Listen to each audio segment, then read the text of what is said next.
Cinema style ಅಲ್ಲಿ ಬಂದು ಇಡೀ ಎಟಿಎಂ ಅನ್ನೇ ಕಿತ್ತೊಯ್ದ ಖದೀಮರು, ಹಗ್ಗ ಮತ್ತು ಕಾರು ಬಳಸಿ ಎಟಿಎಂ ಮೆಷಿನ್ ಅನ್ನೇ ಎಳೆದೊಯ್ದ ದರೋಡೆಕೋರರು. ಹೌದು ವೀಕ್ಷಕರೇ, ಒಡಿಶಾದ ಬಾಲ್ಸೋರ್ ಜಿಲ್ಲೆಯ ಖೈರಾ ಪೊಲೀಸ್ ಠಾಣಾ ವ್ಯಾಪ್ತಿಯಲ್ಲಿ ತಡರಾತ್ರಿ ಘೋರ ದರೋಡೆ ನಡೆದಿದೆ. ಸಿಸಿಟಿವಿಯಲ್ಲಿ ಸೆರೆಯಾಗಿದೆ ಖದೀಮರ ಆ ಖತರ್ನಾಕ್ ಕೃತ್ಯ. ಒಡಿಶಾದ ಬಾಲ್ಸೋರ್ನಲ್ಲಿ ಕಳ್ಳರು ಅಕ್ಷರಶಃ ಅಟ್ಟಹಾಸ ಮೆರೆದಿದ್ದಾರೆ. ಶುಕ್ರವಾರ ತಡರಾತ್ರಿ ಬಂದ 5 ರಿಂದ 6 ಜನರಿದ್ದ ಅಂತರರಾಜ್ಯ ದರೋಡೆಕೋರರ ಗ್ಯಾಂಗ್ ಎಟಿಎಂ ಕಿಯೋಸ್ಗೆ ನುಗ್ಗಿದೆ. ಅಷ್ಟೇ ಅಲ್ಲ, ಎಟಿಎಂ ಮೆಷಿನ್ಗೆ ಬಲವಾದ ಹಗ್ಗವನ್ನು ಕಟ್ಟಿ ತಮ್ಮ ವಾಹನದ ಸಹಾಯದಿಂದ ಇಡೀ ಮೆಷಿನ್ ಅನ್ನೇ ಬೇರು ಸಮೇತ ಕಿತ್ತೆಸೆದಿದ್ದಾರೆ. ಇಲ್ಲಿಗೆ ಮುಗಿಯಲಿಲ್ಲ ಇವರ ಸಾಹಸ. ಮೆಷಿನ್ ಅನ್ನು ಕಾರಿನ ಹಿಂದೆ ಕಟ್ಟಿ ರಸ್ತೆಯುದ್ದಕ್ಕೂ ಎಳೆದೊಯ್ದಿದ್ದಾರೆ. ಸದ್ಯ ಸ್ಥಳೀಯ ಸಿಸಿಟಿವಿ ಕ್ಯಾಮೆರಾದಲ್ಲಿ ಕಾರೊಂದು ಎಟಿಎಂ ಮೆಷಿನ್ ಅನ್ನು ಎಳೆದುಕೊಂಡು ಹೋಗುತ್ತಿರುವ ದೃಶ್ಯಗಳು ಲಭ್ಯವಾಗಿವೆ.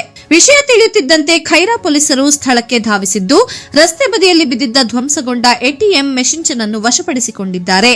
ಆದರೆ ಮೆಷಿನ್ನಿಂದ ಎಷ್ಟು ನಗದು ಕಳುವಾಗಿದೆ ಎಂಬುದು ಇನ್ನಷ್ಟೇ ತಿಳಿಯಬೇಕಿದೆ. ಈ ಘಟನೆಯಿಂದ ಸ್ಥಳೀಯ ವ್ಯಾಪಾರಿಗಳು ಹಾಗೂ ಸಾರ್ವಜನಿಕರು ತೀವ್ರ ಆತಂಕಕ್ಕೆ ಒಳಗಾಗಿದ್ದಾರೆ.